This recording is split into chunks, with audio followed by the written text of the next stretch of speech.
Mga igsuon, kabalo ba mo ang dako kaayong limbong karon sa yawa sa atong pagtuo? Karong mga panahona, usa sa dakong limbong nga gihimo sa yawa, kining iyang pagtuis sa pagtuo natong Kristohanon. Sa Biblia god, dunay sugo ang Dios nga gadili siya og kana bang makita nga butang nga gibuhat sa tao sama sa larawan ug ribulto. Dunay mabasa sa napulo ka sugo si Dios nga bawal o gidili ang paghimog larawan o ribulto nga himuong Diyos-Diyosan o another God. Okay? So, klaro kaayo na nga naa gyud nas Biblia kanang pagdili og mga ribulto sa Dios-Diyosan. Pero gigamit na sa yawa sa iyang kanabang pagtuis sa kamatuoran nga doon na po'y mga larawan o ribulto nga wala gibawal sa Dios. But natong ipasabot kanabang sama sa gibuhat natong mga Katoliko nga mga larawan o ribulto sa mga balaan o santos. Sa Biblia atong mabasa nga ang Dios nagsugo kang Moises sa paghimo og larawan sa kiruben o anghel. Unsa man ang kiruben o anghel? Balaan o santo. So ang Dios nagpahimo mao nang ang mga Katoliko gahimog mga larawan sa mga santos o balaan.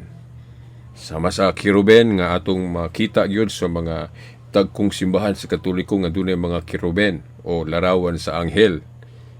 Okay. Dahil naapod tay larawan sa mga balaan. Kay nagtuota nga wala na idili sa Biblia. O gani kanang kaalam sa pagbuhat bisan unsa, kaalam sa pagdibuho, pagkulit, kaalam man ang gikan sa Dios naa na sa Biblia. No? Naa na sa Biblia, Deuteronomio 30 o 35, mabasa ka na. Nga kanang kaalam sa pagdibuho, pagbuhat bisan unsa, kaalam nang agikan sa Dios mo nang dili dautan ang paghimo og larawan o ribulto. Basta nauyon pod sa kamanduan sa Dios. Kay actually sa Biblia duha gyud ka matang ang paghimo og ribulto. Una, tinuod na nga dunay pagdili. Pero ang pagdili reperido ra nagtumong ra sa mga Diyos-Diyusan nga ribulto.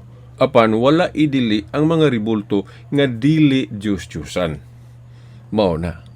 So ang yawa iyabang tuison nga ang insakto nga mga ribulto, ang wala gibawal nga mga ribulto, mo'y iyang ipatuo nato, ipatuo niya sa mga tao nga iyang malimbungan nga Diyos-Diyusan na.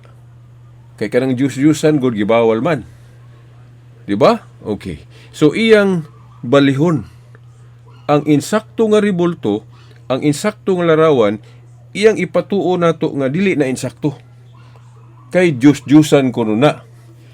Natuman ang gipanagna ni Isaias sa Isaias 5:20 nga dunay mga tao sa umaabot nga panahon nga ilang balihon ang kamatuoran. Sama bag kanang itom himuong puti ug ang puti himuong itom. O ang mga pagtulunan nga insakto iyang balihon nga mo'y hinuoy ipatuo nato nga mo'y sayop ug ang sayop mo'y himuong insakto. Di ba? Kay sa Biblia wala man idili ang mga larawan sa mga balaan. Ang gidili ang mga Diyos-Diyusan ra nga larawan. Mao kana. So ngano unsa may tumong sa yawa, unsa may iyang rason nganong iyang tuison ng mahitungod sa ribulto. Kay ingon ani na mga igsoon, ang Biblia god o bisan ang lohika nabang maayong pangisip, ang paghimo og larawan o ribulto daghan kaayo nga maayo nga rason o maayo nga hinungdan ngano maghimo ta. Pero usara gyoy hinungdan, usaray rason sa pagdili. Unsa may rason sa pagdili og mga ribulto nga kanang gibawal sa Biblia, gibawal sa Dios. ang gibawal sa Dios mahitungod sa paghimog ribulto o larawan kana ra gyung i-idolize o ipaka-Dios ba kana bang himuong Diyos-Diyosan. Kay unsa man day nang Diyos-Diyosan nga gibawal? Ang Diyos-Diyosan kana bang imong gituhuan nga mauna pero dili tinuod. O gituhuan nimong Dios unya dili tinuod, Dios mao nay Diyos-Diyosan. Bawal na siya. Kay ang matuod nga Dios dili man ribulto. Di ba? O mobitaw ka lang maingon tag doktor-doktoran. Anong atong dublihon? Anong subli-sublion na to? Doktor-doktoran kay dili tinuod doktor. Tarak-tarak kay dulaan lang dili tinuod. Trak. Ingon na kanang Diyos-Diyosan nga gibawal, gituhuan nimong Dios unya dili tinuod Dios. O gitratar nimo ingon nga Dios unya dili tinuod Dios, mo na Diyos-Diyosan. Pero kung maghimo tag larawan, dili lang nato himuong Dios, kay dili man gyud Dios ng larawan o ribulto, dili na sa Diyos-Diyosan. Ug wala ta did-i sa Ginoo ana. Kanang maghimog larawan, basta dili lang himuong Diyos-Diyosan. Okay, kana gani nagmatuod kung makahimo ta sa pagkulit, makahimo ta og larawan o makahimo ta ribulto, mao gali nay nagtug-an nga binuhat gyud ta sa dagway sa Dios. Kay ang Dios magbubuhat.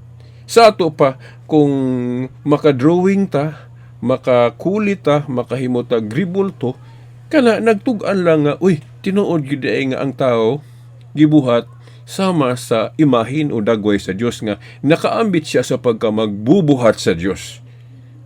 Unya, giklaro po na sa Deuteronomio nga kanang kaalam sa paghimog ribulto o pagdibuho, kaalam na nga gikan sa Dios. So, kung makahimo tag larawan o ribulto, nagtugan lang nga ato gyung gigamit ang kaalam nga gikan sa Dios. Ang gibawal lang sa Dios kung himuong Diyos-Diyosan. Di ba? So, parehas anang kwarta. Ang kwarta, maayo kung gamiton sa insakto. Pero kung ipaka-Diyos ang kwarta o gamiton sa pagsuborno, isuhol o kanang mga hired killers, bawal na siya. Gidili na siya. O kana pong vote buying. Bawal ang paggamit og kwarta sa vote buying. Pero kung gamiton ang kwarta sa pagtabang, pagpalit og pagkaon, unsa pa na manang maayo nga paggamit sa kwarta, wala na ibawal. Di ba? So, karon na ay usa sa kinibang wala mabantay sa mga nagtuon sa Biblia, ngano nga balihon sa demonyo ang doktrina o pagtulunan mahitungod sa larawan. Nga ang wala gidili nga larawan og ribulto, mao'y iyang ipatuo nato nga gidili kuno na. Diyos-Diyosan kuno na. Kanang larawan kuno sa mga santos o mga balaang tao. Diyos-Diyosan kuno na. Nganong gustong ipatuo sa yawa nato na. Kay aron muundang taghimo ana. Muundang taghimo ana. Og ngano ba nga kung maghimo tag larawan sa mga balaan o mga santos, nganong maayo na siya. Usa na siya ka maayo nga buhat, ingon nga usa ka Kristohanon. Kana god kung magbuhat gud tag larawan sa mga balaan, nagpasabot na nga atong gipasidunggan ang mga balaan. Og buot natong ipasabot nga atong gipasundayag o gihimo nato silang example. Di ba naman sa Biblia nga ang mga maayong panag-ingnan ipakita gyud sama ang kandila, ang kahayag kuno sa kandila dili taguan, ipakita gyud. So, ang mga balaan pod example man na sila kay nag-ingon si Pablo sa unang Korinto 11:1 nga niingon siya, panig-ingon kamo kanako, maingon nga nanig-ingon ako ni Kristo. Sa laing pagkaistorya, himua ko ninyong example sama nga si Kristo akong gihimong example. So ang mga santos di ay sama ni San Pablo example. So kay example ipasundayag. Di ba? Kanang example ipasundayag magyuna. So mo nabisan ang mga teachers nato sa DepEd, di ba? Naman yun kanang mga visual aids. Kanang maayo nga mga example ipakita gyud na, di ba? O ipasundayag kay example good. Unya sa atong pagtuo pod nga Kristohanon, ang mga santos example, so ipasundayag. Mao na kay wala naman sila, nangamatay naman sila, pero spiritually buhi sila. Naa sa Hebrehanon 12:22 hangtod sa 23 nga spiritually dakong buhi sila sa langit. Oh, so kay example man sila, mao na ang ilan na lang dayong mga larawan o ang unsa pa ng mga nagpahinumdum nato nila atong gipasundayag kay example man. Dayon, kung makakita po ta sa ilang mga larawan, mahinumdum dayon ta sa ilang maayong panigingnan. So makatabang pag-remind na to. Sama god sa atong bayaning si Dr. Jose Rizal, gibuhatan na to siya og monumento, di ba? Naaman tayo monument ni Rizal sa atong plaza. Kanang ribulto niya, nasa atong plaza gibutang. Unsa may usa sa tuyo na to ana, aron inig kakita na to sa iyang larawan o sa iyang monumento, mahinumdum din ta sa iyang maayong nga nabuhat o bayanihong nabuhat sa atong nasod nga Pilipinas. Ingon na, mausap, kung makakita ta sa mga larawan sa mga santos o mga balaang tao, labi na kung nakahibaluta sa istorya sa ilang kinabuhi. Nahibaluta sa history sa ilang kinabuhi, sa buhi pa sila. Ining kakita na to silang mga larawan o ribulto, mahinumdum dayon ta sa ilang mga maayong gibuhat og takos atong sundugo na awaton. Kay si San Pablo lagi nag-ingon nga sila, unang Korinto 11:1, iyang gipasabot nga panig-ingnan usab. Kay nag-ingon ko si Kristo, kamo ang kahayag. Si Kristo ang kahayag, pero kay ang mga Kristohanon, kita nga mga Kristiyanos, nakaambit man po sa kahayag ni Kristo, mao nang kahayag na puta. So, ipasundayag ang mga santos. Di ba? Ang ilang mga larawan na lang mo atong ipasundayag kay tuwa naman sila sa langit. Di ba? So, bot ipasabot ang larawan sa mga santos makatabang nag-remind na to. Di ba? Oh, munang ang yawa dili siya gustuhan na. So, parang dili na ta maghimog larawan sa mga balaan o mga santos, iyang limbungan ta sa atong pangisip. Iyang ipatuo na nga, uy, naaman diya sa napulo kasugo sa Dios nga gibawal ng ribulto ang pagyukbo, but pasabot sa Diyos-Diyosan, iyang kwao ng kanabang usa ka interpretation para maapil ng larawan sa mga santos. Dili niya i-connect sa bersikulo 3 nga nag-ingon ang Dios diya, ayaw pagbaton og laing Dios gawas kanako. Iya rang ipatuo nato kanang 4 ug 5 sa Exodo 20 nga dili maghimo og ribulto, den dili ka mo yukbo. Kana ra kay aron maigo dayon ang Katoliko nga uy nasayop di ang Katoliko kay naghimog larawan din nagluhod-luhod pod. Oh, kana ra ipatuo sa yawa nato para mo undang tag buhat og larawan sa mga santos.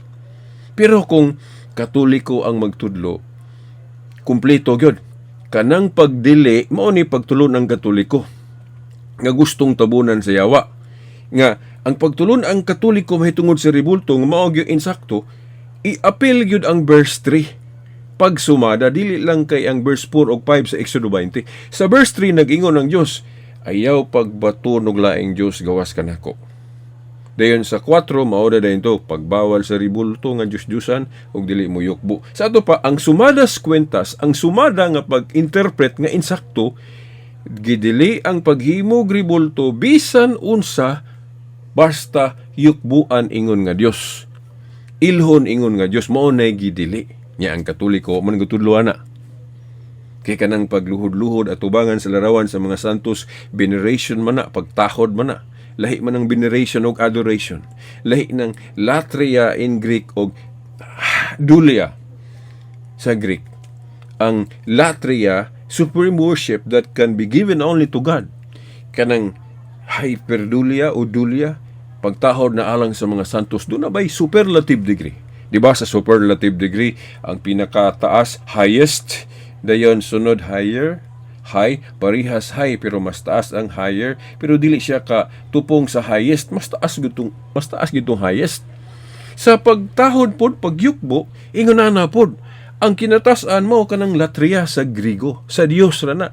Ang atong pagtahod sa mga santos, dulia lang o veneration, ubos lang na. Kung sa superlative degree pa na high, dili na highest, kay katong highest sa Dios ra gyud to. Unya, sa ato pong mahal nga inahan sa pagtuo si Mama Mary, inahan man siya, so ipalabaw-labaw na to kay inahan man mo na maingon tag hyperdulia o special veneration. Pero dili na mutupong sa atong pagyukbo sa Dios kay highest man to. Latria. Mo bitaw nga kung mo yukbo ta, mutahod tag balaan ingon nga Dios mo nang makasala tag idolatry. Kay dili man dapat simbahon o tahoron og latria ang mga santos, kay kanang latria para na sa Dios. Sa mga santos ang atong ihatag nila dulia lang, veneration. Kang Maria gitaas gamay, hyperdulia o special veneration. Pero dili na mutupong sa atong pagyukbo sa Dios, kay ang atong pagyukbo sa Dios kinatasan gyud na. Now, naaman tayo mga example nga naagyoy pagtahod o yukbo alang sa mga santos. Unang bersikulo, Ikaduhang Hari, Kapitulo 1, bersikulo 13. Si Elijah, giyukbuan, giludhan. Giyukbuan si Elijah sa bagong tugon pod sa Buhat 16, 29 ug 30. Si Pablo ug Silas, giyukbuan pod. Tingali mo, ingon ang uban nga, ang ano malagi si Pedro, iya mang gibadlong si Cornelio sa dihang miyukbo si Cornelio niya. Ay, kung ato kung tanaw ng Biblia, dili manggod po tanang pagyukbo insakto na may masayupta. Okay. Niadtong higayon na god si Cornelio, wala pa matudlo sa tibuok pagtulon ang Kristiyano. Dayon ang background sa Book of Acts, kay naman na sa Book of Acts mabasa. Okay. Ang background anang Book of Acts, doon naman mga tao nga naghuna-huna nga ang mga apostol murag Dios kuno nga nanaaw gikan sa langit tungod kay naghimo silang milagro. Sa ato pa, doon na sila sayop nga pag-ila sa mga apostol, kay ang mga apostol dili man Dios. Unya, doon na may mga tao sa niadto nga ay siguro kining mga apostol, mga Dios siguro ni nanaaw gikan sa langit kay nagmilagro man. Pero dili na mao. Okay. So mao nay na huna-huna ni Pedro niadtong higayuna nga probably si Cornelio usa sa naghuna-huna ato. Nga siguro pagtuo ni Cornelio nga Dios siya, mao nang katong pagyukbo ni Cornelio ngadto niya idolatry sa to pagipaka-Dios siya. So mao nang gibadlong siya ni Pedro. Kay kung sakto ang ginahuna ni Pedro nga idolatry tong pagyukbo ni Cornelio niya sa ato pagipaka-Dios siya ni Cornelio, kinahanglan badlungon gyud niya si Cornelio. Kay dapat ang sayop badlungon yun. No? Sama nga si Kristo katong dunay mga nakakita niya katong nabanhaw na siya daw nagtuo nga nakakita na sila multo gikoreksyonan dahil sila ni Kristo kay sayop man na kay dili man multo si Kristo. Mao na kung sayop badlungon yun. Pero dili sa tanang higayon nga ang pagyukbo sabton yun og idolatry kay na may pagtahod. Ang example nga naay pagluhod nga dili idolatry, pagtahod lang kanang sa Buhat 16, 29 ug 30 nga si Pablo ug Silas giludhan o giyukbuan, pero wala badlungan ni Pablo ug ni Silas ang tinugyanan sa karsel. Kung ako masayop, tinugyanan sa karsel tong miyukbo nila. Kay kung sayop pa tong pagyukbua ngadto nila, badlungon yun ni Pablo ug ni Silas. Pero niadtong higayuna wa gyoy mabasa nga gibadlong ni Pablo ug Silas kadtong niyukbo nila. Sa to pa, mo nay prueba na to nga naay veneration o yukbo nga pagtahod lang nga dili latria o dili idolatry. So mao na dayon kung moingon pud sila nga kanang sa ribulto naabay example nga dili idolatry nga pagyukbo nga nagatubang og ribulto nga ang buot ipasawat pagtahod lang naa si Josue sa city size miyukbo sa Dios nga nagatubang sa sudlanan sa kasabutan nga naay kung atong ihulagway unsay itsura gyud atong sudlanan sa kasabutan naatoy larawan sa anghel o kirubin sa ibabaw nga si Josue miyukbo atubangan nato. Una na sa Josue city size si Josue miyukbo atubangan sa arka nga naay larawan sa kirubin. Nya nahinumdum ko doon na to'y gaingon nga, uy, wala mayan giingon rin nga naay larawan na kirubin. Okay, now, wala hisgutan diha tanan unsay tuwa dito. Pero kung basahon nimo ang tibuok Biblia, makita nato nga katong sudlanan sa kasabutan o Old Ark of the Covenant, ang kumplito nga paghulagway ato na sa Exodo 25 bersikulo 17 hangtod sa 22, kay naaman diha nagsugo ang Dios ngadto ni Moises unsaon paghimo tong sudlanan sa kasabutan, unsa gyud tibuok nga itsura to. Ang tibuok nga itsura sa Old Ark of the Covenant naa gyud larawan sa kiruben sa ibabaw. Nag-atbang. Okay. So mauto ang giyukbuan ni Josue diya sa Josue City size nga nagatubang sa sudlanan sa kasabutan o Old Ark of the Covenant nga naay larawan sa kiruben o anghel. So kadto nagpasabot ba to nga kadtong pagyukbo ni Josue at tubangan sa sudlanan nga naay larawan sa kiruben nga iyang gipakadyos tong larawan dito dili. Ang larawan dito nagsimbolo lang sa presensya sa Dios. Ito pa, nagtahaw lang siya ito. Okay, nagtahaw lang siya, pero wala niya isipang Diyos kadtong ribulto sa kiruben. So, mao na example nga naay pagyukbo, nga nagatubang og ribulto, pero wala gi-idolatry ang ribulto. Gitahod lang. Di ba? Napailain ana nga implication gyapon sa Isaiah 37. Sa Isaiah 37 bersikulo 14 hangtod 16 gipasabot diha nga si Ezekias, kung wa ko masayop, si Ezekias nagampo sa Dios nga gihisgutan diha, gipasabot diha nga nagatubang sa anghel o kiruben. Nga kung atong sabton to larawan sa kiruben o anghel. Okay, ang mga larawan lagi sa anghel o kiruben, simbolo sa presensya sa Diyos. Nagali na kato sa 2 Samuel 6 ba to, kung wa ko masayop, katong panahon nila ni David, nga katong sudlanan sa kasabutan, nga naalagi larawan sa kiruben, giklaro dito nga simbolo to sa presensya sa Diyos. Mo bitaw ang ilang giprosesyon, di ba?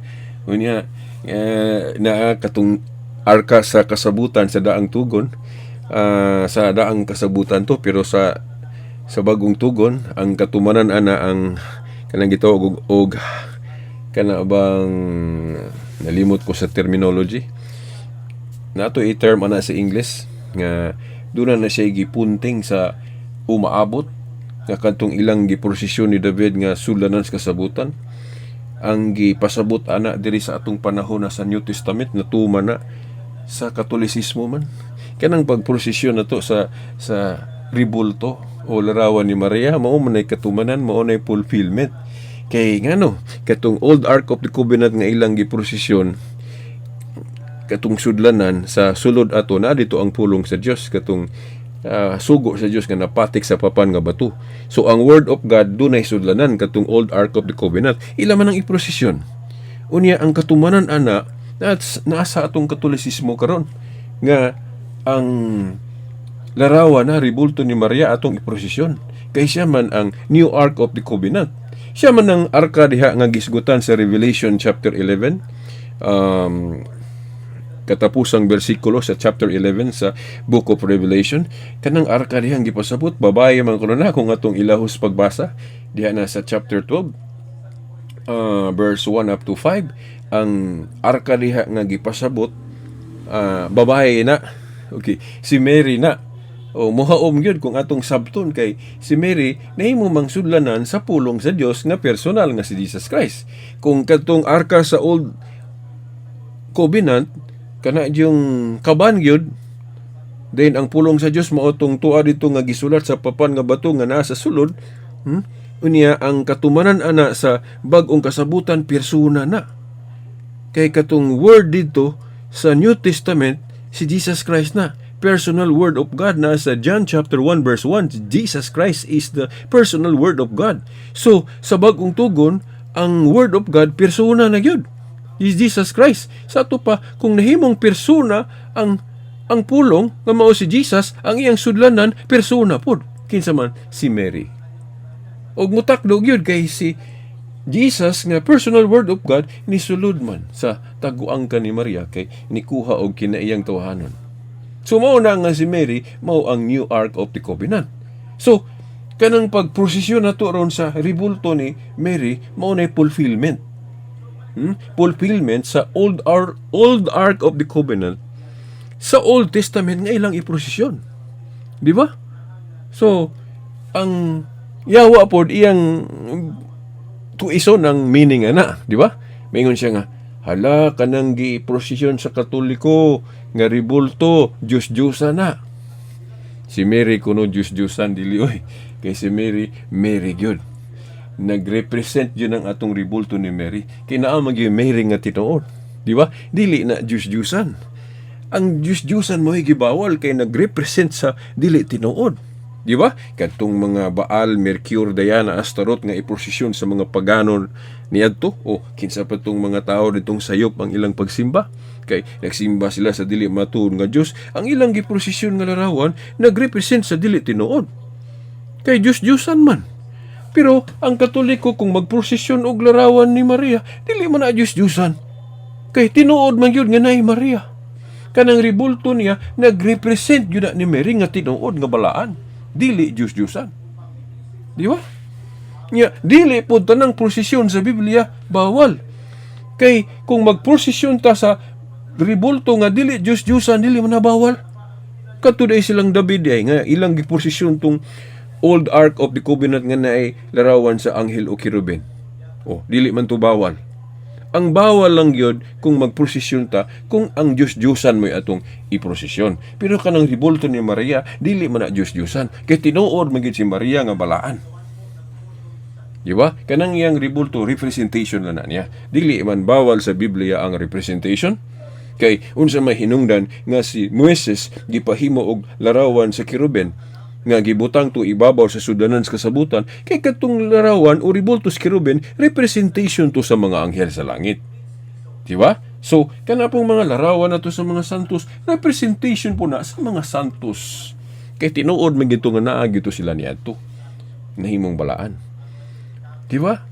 So mao ni ang kanang lingla deception sa yawa nga ang maayo nga rason nato nga maghimo tag larawan kay aron mapasidunggan pod ang mga santos unya makahinumdum pod ta sa ilang maayong panig-ingnan ining kakita nato sila mga larawan usbon na sa demonyo.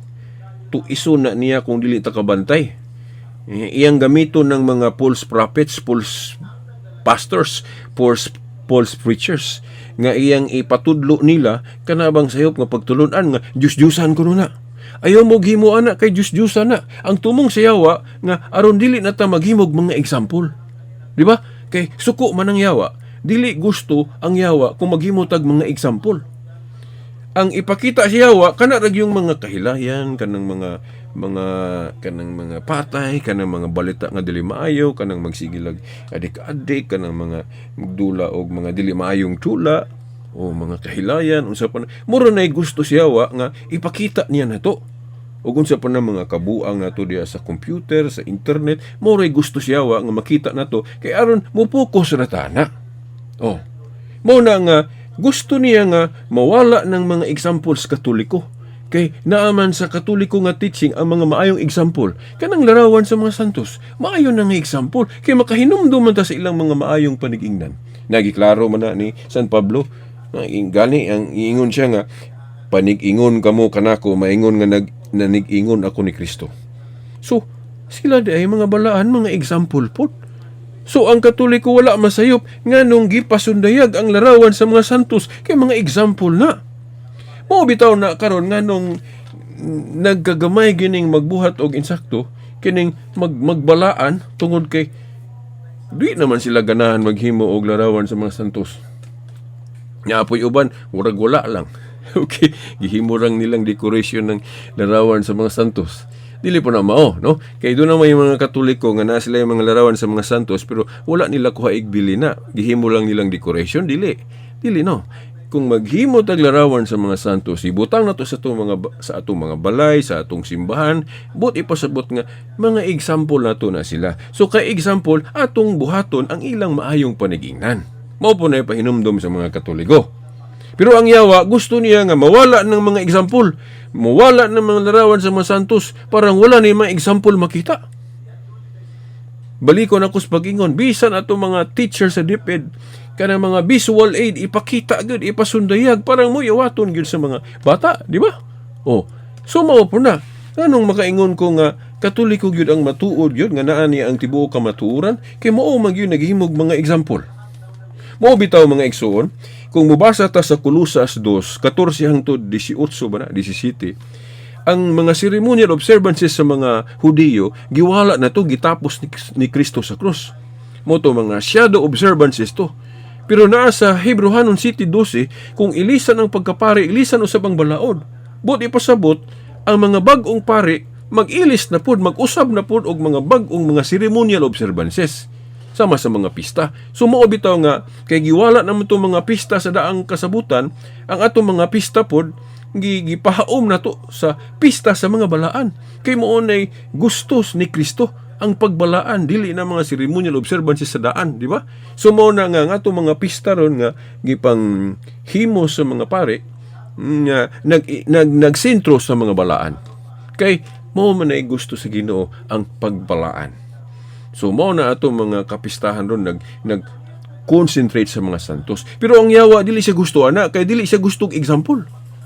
Og kung duna po tay mga larawan, ilubugon po sa yawa atong hunahuna nga murag himuo lang nato ng dekorasyon. Nga dili nato awaton ba ang ilang mga example. Pero ayaw ana, no? Kinahanglan sungdon nato ang gitudlo sa simbahan. Nga magbatuntag larawan sa mga balaan, atong tahoron bisa pagludha na to basta tahod lang o veneration lang, okay? Dayon awato na to ang ilang mga gipangbuhat sa buhi pa sila kay example man, di ba? So mao na mga igsuon ang dakong limbong sa yawa nga aron magundang tag himo og mga example sama ng larawan sa mga santos o mga ribulto ipatuo sa yawa ginamit ng mga false preachers, false prophets, nga ilang ipatuo nga kanang larawan sa mga santos, ribulto sa mga santos, Diyos-Diyosan ko na, para magundang taog himo ana, para wala na example kitang mga Kristiyanos. Ang himong example sa mga Kristiyanos, kanang dili mga santos. Mga artista lang, o unsa pa na diya, o mga Salidas TV, or unsa nang ilang himong idol diya, dili ang mga santos. Sumao na nga tanaw na to atong katilingban ron nga nung wala na kay sila maghuna-huna sa unsay maayo sa pagkabalaan, kay ang mga example nga makita dili naman ang mga balaang tao. Ang mga kanang nasa mga kanang artista o unsa pa diha dili man na dauta na nga okay, pero mauna diha na nakapokus ang atong attention. Wala na sa mga santos kay gikuhaan naman tag example. Gilubog naman sa yawa ang atong panghuna-huna mahitungod sa mga balaan nga imbis magbatuntag example mao ng mga santos, mga balaan, magbatuntag ilang mga ribulto, iya naman ang i-twist sa atong mind nga ayaw na kay Diyos-Diyosan na. Natuman ang giingon ni Isayas nga ang insaktong pagtulunan himuong sayop ug ang sayop himong insakto. Ngano man kay katong mga relihiyon nga gihimo rag tao, mga gipang-organize rag mga tao, mao namon kuno iti correct. Sakto. Unya ang gitukod ni Kristo, mao namon kuno yun sayop. Kay di ba kanang iglesia ni Kristo ni Felix Manalo, moingon sila nga kini kunong Katoliko mao ni ang sinugdanan yun nga iglesia ni Kristo. Pero nawala ang pagkatinuod kay nagtudlo naman kunog di mao. Sa ato pa, ang insakto kay gisugdan ko ni Kristo, kining Katolika. So, apa kuno hinganlig Katoliko, mao ni ang iglesia ni Kristo. Pero sa dihang gihinganlan na kuno Katoliko, dili na kuno iglesia ni Kristo, sayop na. Hinganlan di laingalan, mawala na di yung pagka-iglesia ni Kristo. Sayop na. Mao na mahimuon nilang sayop hinoon. No? Ako gani, si Silbert ko, hinganlan pagkog Bobby, hinganlan pagkog Biritas, bisan pagdaghan akong description, usa naman ko katao. Diba? Si Simon, gitawag siya Pedro, ni Kristo. Dili man duha katao si Simon ug Pedro, usa raman. Si Saul, gitawag og Pablo. Usa raman si Saul ug Pablo, dili man duha. Diba? So, kay ang iglesia ni Kristo, nga tinuod, gitawag man siya Catholic Church, so usa ra na. Then yato pong Council of Trent gitugangan siya description nga Roman kay ang sentro na naman sa Roma. Dili po na bawal tungod kay ang tinuod nga simbahan na ay gahom na ay authority sa pagbuot-buot, pagdili og pagtugot. Mateo 18:18 ang tinuod nga simbahan giingnan ni Kristo. Ang inyong idili, diri siyuta, idili sa langit, ang inyong itugot. Usa sa pagdili og pagtugot, pinaagi og konsilyo, kadtong deklarasyon sa Katoliko sa Council of Rome 382 nga gideklarar unsa nga mga libro ang i-apil sa atong Biblia. Di ba? Bisag dili lang sana to hisgutan ang Old Testament kay dili parehas ang Protestante o Katoliko. Bisag kana lang New Testament. Niadtong 382 Council of Rome, ang mga obispo maoy gabuot unsa nga mga libro ang i-apil diha sa New Testament. 27 books lang. Ang Konsilyo sa Roma 382, pinanguluhan sa mga obispo, sila mo'y gabuot nga kinirang 27 mo'y atong official list sa New Testament. Di ba? So, makita nato nga naagyud ay ang authority sa mga obispong Katoliko. Kay sila mo'y gabuot, unya, nituo pod ang mga Protestante. Kay kanang ilang Biblia ron, 27 raman ang New Testament. Tanan-tanan ang Iglesia ni Cristo, tanan mga born again, tanan-tanan. Nituo sila. Mo na example sa ilang gituhuan nga resulta sa buot-buot sa authority sa matuod nga iglesia nga naa niya ng authority sa pagdili og pagtugot. Pero ang mga Protestante karon pili-pilion na nila ang ilang tuhuan sa unsay gihimo sa konsilyo. Ug diha sila nasayop. Dili sila tibuok gyud ang ilang pagsunod sa simbahan. Kay pili-pilion raman nila kadto ramang masubay sa ilang gusto. Ang wala masubay sa ilang gusto kay himuon man nilang sayop. Di ba? Sama ang atong mga larawan sa mga santos nga maayo ang tumong, ilang himuong Diyos. Sa Biblia, duha ka klase ang larawan o ribulto. Diyos-Diyosan, tinuod bawal na. Pero ang dili Diyos-Diyosan nga ribulto, wala na gibawal. Og balikon ko sa pagtapos, usara ka hinungdan, usara ka rason ang pagbawal sa paghimog ribulto. Kana rang himuong Diyos-Diyosan. Pero ang rason sa paghimog ribulto daghan kayo, no? Unsa man, representation o kanang handumanan, makakita taglarawan sa santos, makahinumdum dayon tag kanabang mga maayong nahimo nila. Ug daghan pa. Kanang dihindayan na to nga nagtimaan nga ngato daing lugar mahigugmaon dito sa balaan kay natay mga larawan. Ug unsa pa kanang pagpasidungog, di ba? Usa sa tumong nga maghimo tag larawan sa usa ka santos, pagpasidungog man na. Sama gud ni Rizal nga bayani lang siya sa atong gamayng nasod sa Pilipinas, naghimo tag monumento ni Rizal o ribulto niya pagpasidungog niya. Di ba? Now, kung naghimo ta og ribulto, monumento ni Rizal nga bayani lang siya sa gamayng nasod sa Pilipinas, unsa pa ka ang mga santos nga ang ilang kabalaan pang tibuok kalibutan. So, inconsistent ta kung naghimo tag monumento ni Rizal nga bayani lang siya sa gamayng nasod sa Pilipinas, unya wala ta maghimo og monumento o ribulto sa mga santos nga ang ilang kabayani pang tibuok kalibutan. So, mas believe jud ko aning Katoliko. Naagi niya ang fullness of the truth, na niya ang logic, reasoning, kaysa ubang relihiyon ila manong ipakasayop. Natuman ang giingon ni Isaias nga ang insakto himuong sayop ug ang sayop himong insakto. So, diri na tataman, kitaas na kayo ang atong recording og hangtod sa sunod higayon. Kini si Veritas.